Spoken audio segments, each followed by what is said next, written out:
भूतिया मानसरोवर पुराने राजमहल के पास एक महल खड़ा हुआ था जिसे स्थानीय लोग मानसरोवर कहकर जानते थे।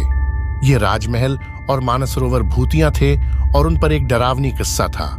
राजमहल में रहने वाले सरदार विक्रम सिंह और उनकी पत्नी रानी दुल्हन, जो बहुत ही सफल और सुखी जीवन बिता रहे थे, ने मानसरोवर की विशेषता को नकारा नहीं किया। लोग कहते थे कि यहाँ रात के समय आवाजें आती थीं और रात के अंधकार में आत्माएं दिखाई देती थीं। एक दिन एक विदेशी पर्यटक राजमहल के पास आया और मानसरोवर की ओर बढ़ता है। वह जानने का इच्छुक था कि क्या किस्से हैं और क्या यह वाकई भूतिया है।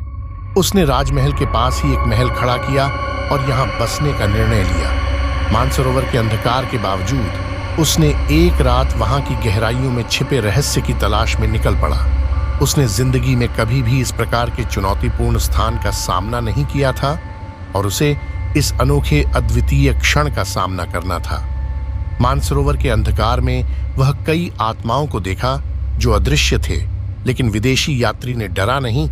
उसने एक दिन एक आत्मा के साथ बात करने का निर्णय लिया और उसको यह पता चलता है कि यह आत्मा राजमहल में एक समय राजा के रूप में बसी थी और अब अकेले और बिना सुख के इस लोक में भटक रही थी।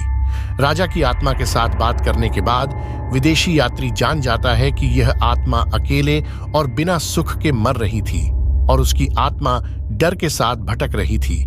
विदेशी यात्री की दिल से सहानुभूति होती है और वह अपने नई मित्र की आत्मा को शांति दिलाने का निर्णय लेता है। यह कहानी हमें यह सिखाती है कि कभी-कभी हमारे डर और भय केवल हमारी मानसिकता में होते हैं और हमें उनसे मुक्ति प्राप्त करनी चाहिए। यह भी हमें याद दिलाता है कि सहानुभूति और मानवता हमें अपने डरों से मुक्ति दिला सकती है।